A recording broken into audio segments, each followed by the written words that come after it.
Welcome to episode 9 of the Realtors. I'm David Blair. He's Trevin Perez. How you doing today, Trevin? Hey, doing fantastic, David. How about yourself? I'm good. So we got it's been an interesting week. Did you happen to watch the debate this week? A debate? I was working. What debate could you Yeah. be speaking of? Yeah. Seems like there was a debate of two parties that apparently that's as good as it's going to get. This is what we have.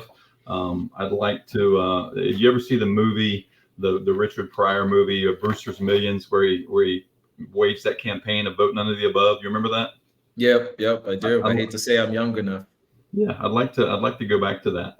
But this is what we've got to work with. So what we're going to talk today about is how the elections can affect real estate. And I think we have seen, we've both been in the business long enough to have seen some changes in the market that are impacted by the election.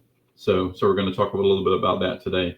So one of the first things I wanted to go into is from a local level. I think you're dealing with customers that and this is some of the feedback that I've heard this week from customers, friends, family that watched the debate, is there was a talk about a housing credit from both sides. Do you recall that? I do. Yep. Yeah. So I don't know if there's a clear vision from either candidate, in my opinion, of how that's actually going to be given. I've heard some different numbers tossed about. I've heard 10 and 25,000. Does that seem accurate? Yeah. Someone mentioned 25,000. Okay. Do you have any info on how that's going to be paid back, or is that going to be like an interest free or tax free or tax credit? Any info on that? I think it might be in blood. I'm not 100% sure, but Right. I think that they'll work out the details. And it's almost similar, let's face it, to the fact that first-time home buyers, we've had hometown heroes, right? Yeah. Which could get up to $30,000. So is that coupled with hometown heroes here in Florida, or is that a different program? Right? It's not clear what they're suggesting. And from our experience in dealing with these kind of incentives, it puts a real strain on the buyer and who qualifies, right? Let's face it, your income has to be probably much lower than like middle class to upper class income ranges, which I think we'll see what the median income is later in this report about what the income situation here in Florida is. So yeah, it's not clear what they're going to offer. Hopefully they offer something, right, to our community of buyers who would like to get in the market. Yeah. We had something in Northeast Florida a few years ago, and basically it was a program that would allow you to receive money as a down payment, and you didn't have to repay that as long as you stayed in the property for up to 5 years. If you sold that property within, let's say, 3, anything less than 5, then you had to repay that. So there was like a prepayment penalty. But a lot of those programs that I've seen, they're good. They certainly help first-time home buyers, get into a home. So I would be very interested to hear from either candidate later on down the road what the payback is going to be on that, how they're actually going to pay that back at a later date. Because if you're borrowing up to 25,000, which we've heard some of those numbers, that can be a huge number to pay back, and that's a balloon payment. When you go to close on that property, when you go to resell it, you've got to pay all that back. So you got to keep that in mind later on down the road when you think you have 50,000 in equity, and then come to find out you got to give 25,000 of that, directly back. So that would be interesting. Yeah, no, that's a great point. So I was just going to add in that our producers have reached out to both candidates to give official feedback that gives more clarity on what they were pitching. Well, no one called me this week. I expected, a call, an email, something to give a little more factual information on what I'm reporting on here, but it's some of it's innuendo. So we'll take it for what it's worth. Some of the facts, though, that we are going to cover today, in case you're fact checking later on, is how each president has kind of fared. It was kind of interesting to do some of the studies and see. And Trevin's got a graph. He's going to pop up here on the screen for us, so we can kind of take a look at how the candidates fared. And if he'll bring that ever so close so I can read it, that's great. That'll work well. So this goes all the way back to 1972, President Nixon. It goes through all of the years leading up to 2020 with President Biden. And what it covers is where the interest rates were when that president started his term, and about where they ended or where they peaked at, the inflation rate, unemployment rate, how the housing market was, how the home values changed. We'll touch base on just a couple of them I wanted to touch base on. So going back to 2016 to President Trump's term, when he came into office, interest rates were around 5%, and those went down to a low of 3%. Inflation was between around 2%. It actually jumped up to 8%. The unemployment rate was actually pretty low, 3.5%, and it jumped all the way up to 14%. The housing market was strong, and it surged during that time period. Home values surged, pre-pandemic levels, and then of course, we had a change in power. President Biden's term in 2020, he took over. Interest rates were around 3%. Those capped out at around 7 to 8%. Inflation rate was 8%, it's kind of moderating. Unemployment rate 14%. Again, took over pretty high. It's actually pretty low right now. It's 3.5%. Housing market, when he took over, was surging. It slowed, and the home values, we're seeing the same thing. He took over in a market where the home values were high, and we've seen those kind of slow down a little bit. I don't know that we've actually seen the and you could take that down for a sec, Trev. If I don't know that I've actually seen where we've had a slowing, necessarily. But that's just that's just my opinion. As far as some of the prices, I think the prices have maintained. Would you agree? I mean, we're still pretty much at an all-time high. I would agree. I think pricing is still strong. We are seeing more people take price drops, incremental, very strategic, to position themselves to hopefully get a buyer who's sitting on the sidelines to move. Because of interest rates being so high, sellers are being more strategic about their pricing.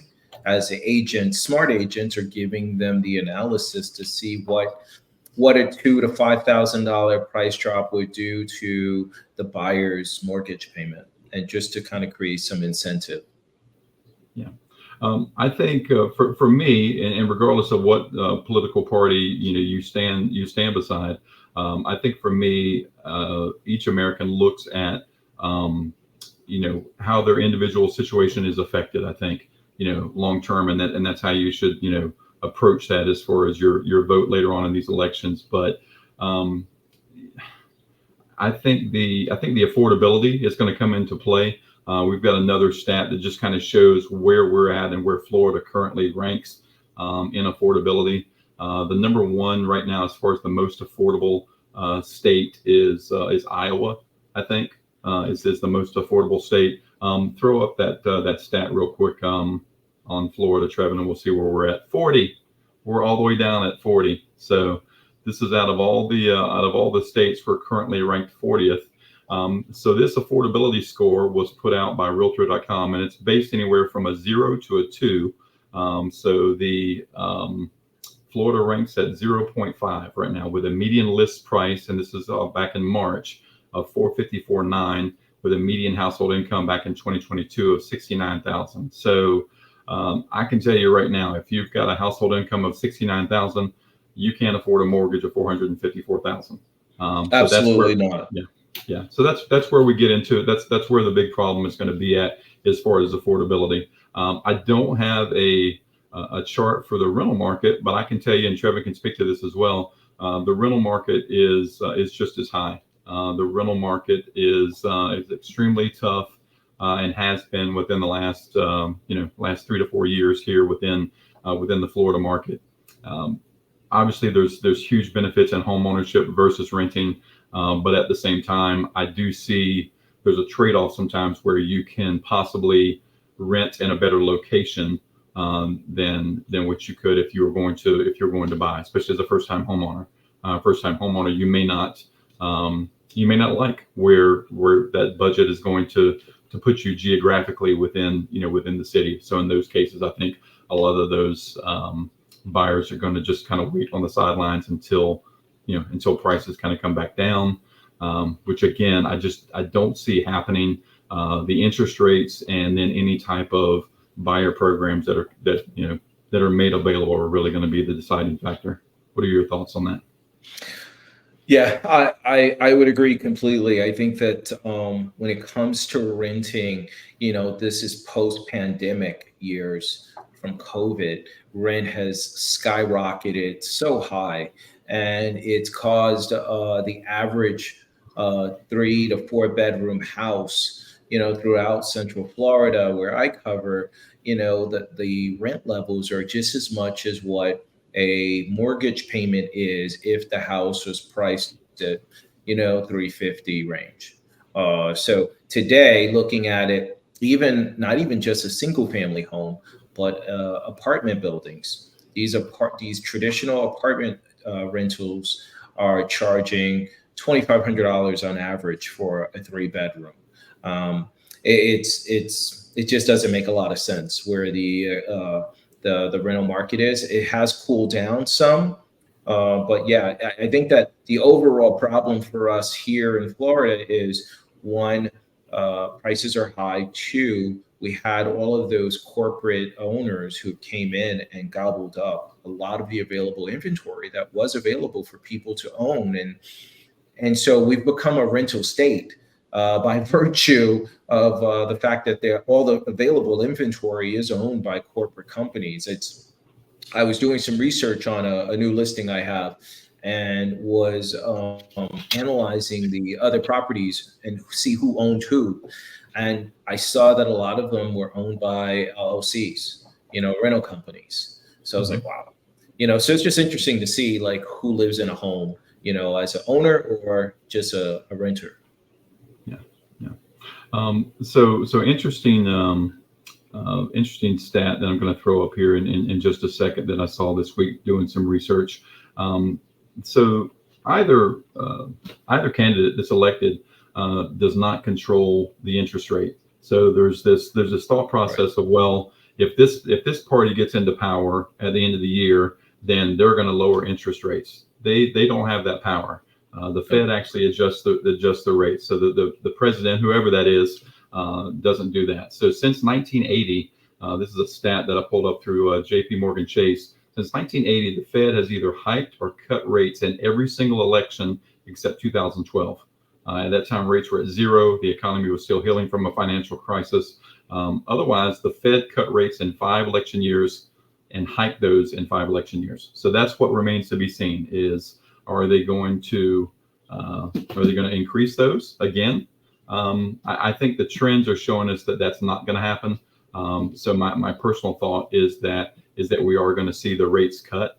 And I think that's probably regardless of who is in power. So I don't think that either party controls that narrative that they are the determining factor on the interest rates getting cut. That's not to say that you should sway your vote one way or the other, but just know again that whoever's elected does not directly control that. Now, I do think that there can be some confidence in the market itself with particular candidates, whoever you follow, and I think that at the end of the election, hopefully we're not going to be as divided as we have been in the past, and we're going to have, we're all going to be able to get along. I've got my, sorry, I can't hear you over my freedom shirt on today, since it's an election episode, but so that's my thoughts. We're not going to get, I'm going to step off my podium actually, that Trevin said I was on too much this week, and see if Trevin has any closing thoughts on the election portion of our show today. Trevin? Thank you. Thank you. For one, you didn't give everyone the full privilege of seeing the T-shirt. If you're going to stand and show it, why not really show it?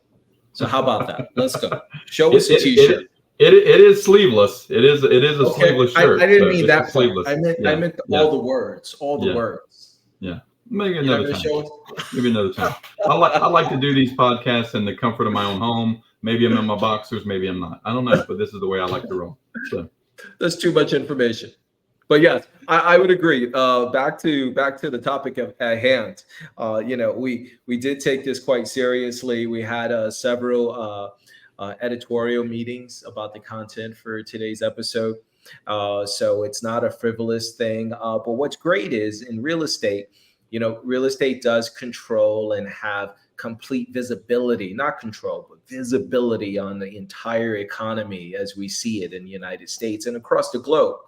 And, the elections, and we've shown some slides on this in prior episodes that showed every election year there was a boost. There was a boost in real estate sales. There was a boost in a reduction of interest rates. So I'm pretty confident, whether it's blue or red, when it comes to your affiliation, that real estate's going to keep selling. We're going to do well as a country, and hopefully we all just rock and move forward, in the most positive financial light possible.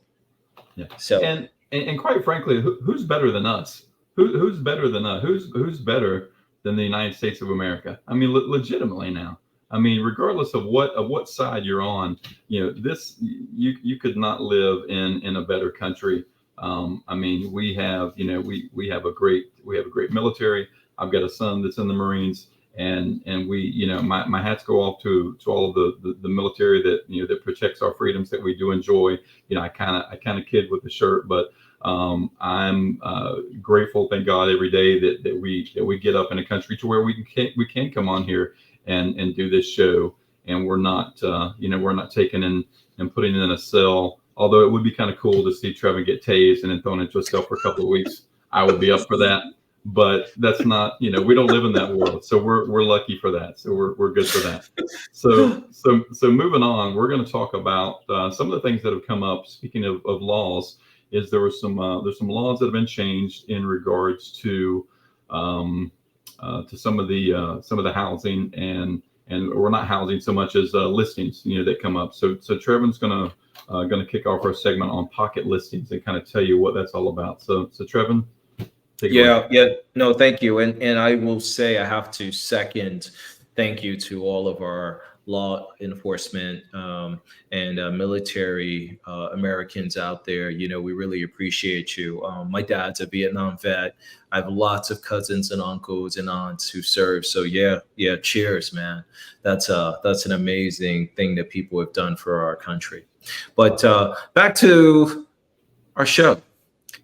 So yeah, pocket listing. So what is a pocket listing? So essentially, it's an agreement with the seller who has decided that they're going to list with me. We made a plan that might be a few weeks out, could be longer, could be less. And the point of a pocket listing is that they haven't physically signed the agreement yet.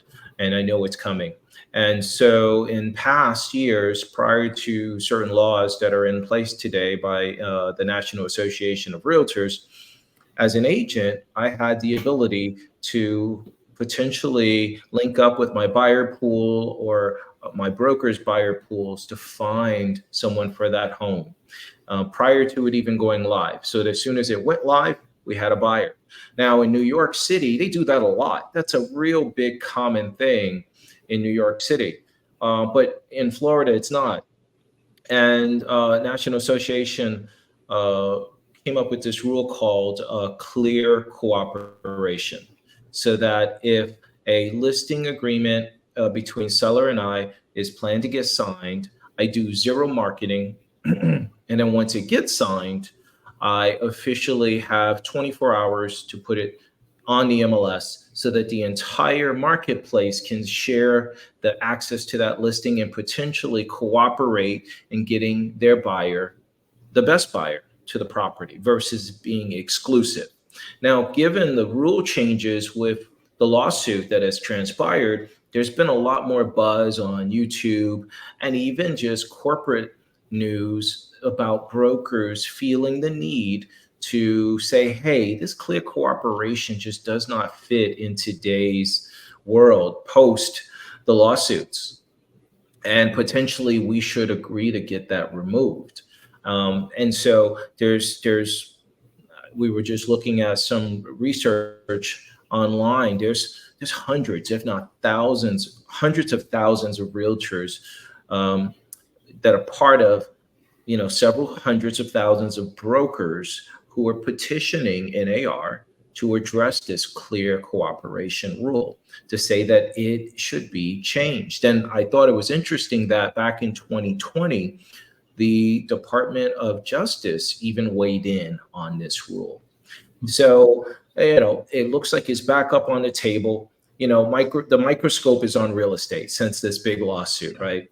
So now everything is open to interpretation, for change. Let's make improvements. And so that's what I see this as. I like the idea of pocket listings being okay from the perspective that my client is not forced to sit on the MLS and watch that days on market countdown clock. Because, Dave, as you know, if a home's sitting on the market for 200 days, we're like, okay, something's wrong with that house. It hasn't sold. Mm-hmm. But quite naturally, it's not necessarily that. It could be other reasons that it's been on the market so long. So that's my long, ramble and explanation of it. Let me get your thoughts on that. So here's two of the ways that I end up encountering pocket listings or that scenario. So we both work for OfferPad, which is an iBuyer, and they make cash offers. A lot of times when they wouldn't make an offer on a property, but I had a customer that was still interested in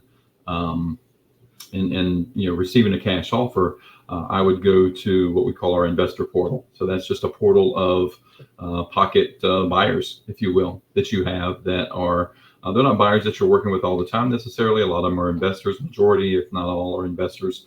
And what they do is they're looking for properties that are off market. And the reason typically is that they're looking to find something that, ideally as an investor, you're looking to find something on the ground level that hasn't been renovated yet, that you can go into, renovate that property, turn back around and resell, very much like OfferPad was doing. So I do encounter that quite a bit. I get calls all the time from investors that say, hey, do you have any pocket listings that haven't reached the market yet? That's a great opportunity for an investor that's looking for a property. It's not a great opportunity for a seller from the standpoint that you're only looking at that one particular offer. Now you can get multiple offers from an investor, but I would only disagree in that I agree with the day count because buyers can hold that against you long term. But I'm also a firm believer in exposing that property to as many possible buyers as you can. And that's what's ultimately going to get you the highest price. The other side to that is the sellers. I've had sellers that have contacted me when we've talked about listing their property, and they say, I don't want to put it on the market right now. I don't want to list with anyone, but keep me in mind. If you have a buyer that's interested, I'll pay a commission, and that becomes kind of a pocket listing to where, you're working a little bit. You do. I think it depends on who the seller is, what's your relationship, what kind of conversations you've had with them, because that can kind of turn into I'm working for free. The purpose of a listing agreement is just that. It's an agreement. It's not a contract. I mean, it's a contract, but I'm just saying it's an agreement between two parties. You as a seller have said, I want to sell my home. I want you to list it. I want you to market. I want you to, and you're given that opportunity. So as an agent, you want that agreement that says, okay, you're going to give me at least this amount of time to get that done. What I found is it can be a little cutthroat with regard to pocket listings with sellers because there is no obligation to you individually. So, I could be out here running around trying to find, all kinds of buyers for that particular listing. And they're doing the same thing with all other agents. So I still believe in the co-op system to where we have an agreement. You agree to work with a real estate professional such as ourselves. We list the property, and then we do our job marketing, negotiating, getting you through the contract process, and then ultimately getting you through a closing. So I'm on the fence as far as that. I can certainly see some advantages, but I can also see a lot of disadvantages from the seller side as far as maybe not getting as much as they possibly could, and then also from the realtor side to where you're working without a contract. You're a free agent without a contract out there, and if you get injured, oh well, we don't have to pay you. So it's kind of that for me. So, but that's all I've got on it. Any thoughts? Well, I mean, gosh, that's NFL players. They have a contract, and if they get hurt, they still don't get paid. Yeah. So what's the point of the contract? I feel like removing the clear cooperation may give you that freedom on both ends. You know, because the fines are quite stiff, and buyers have to sign a buyer brokerage agreement now. Yeah. So it's an interesting time. Yeah. So last segment, I think we skipped it last week. I think we skipped our Kiss, Marry, Kill segment. It's back this week by popular demand. Kind of circling back to that election theme, if you will. So Kiss, Marry, Kill this week is CNN News, Fox News, or your local news. And your local news could be in my market, it's WTLV. It's one of the local Jacksonville stations. Trevin's in Orlando. What's the local channel in Orlando? I don't know, man. I don't watch TV. Really? Yeah, okay. You're gonna pull that on me at the last minute? You see, audience, what he does to me. So that's who we've got for Kiss, Marry, Kill this week. So Trevin, you want to go first, or you want me to go? You take it. You take it, buddy. All right, tails never fails. It's me. So Kiss, Marry, Kill. It's tough. It's tough because there are some really divided lines between some of these news services, just as there are with political candidates. So you can choose the wrong network here, and I may not have the same friends, come Monday.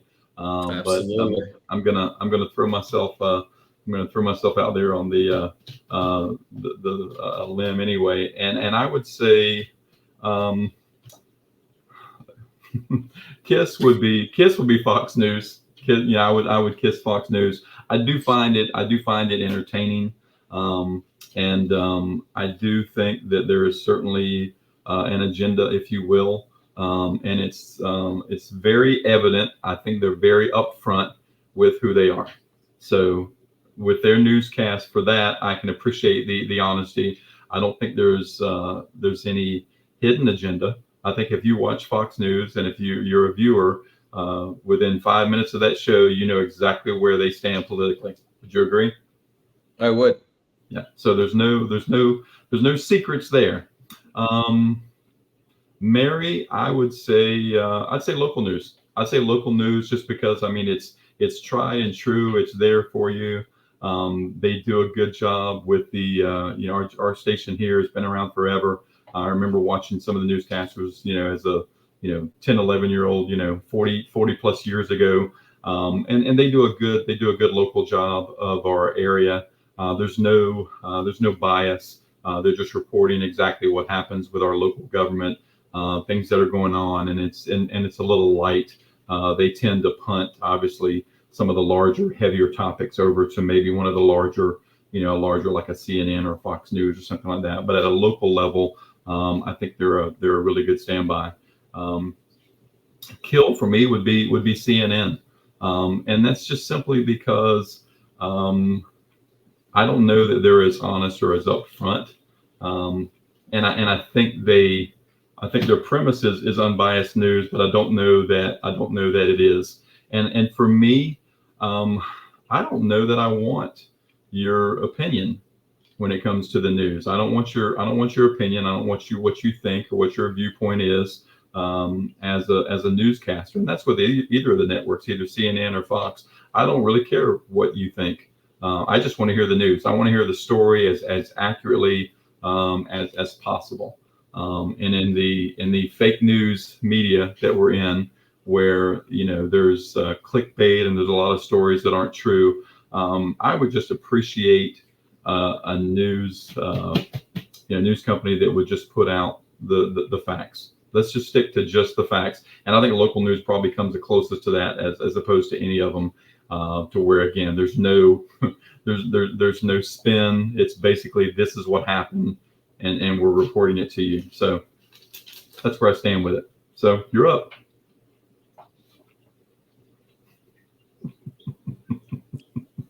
I tell you, I wish we had rehearsed a lot of this. So, my opinion, and I'm going to go off the rail a little bit here because, just for one, just be real straightforward and honest. I don't watch TV. I don't watch the news. I stopped watching the news a while ago when I really got into real estate and got on my own.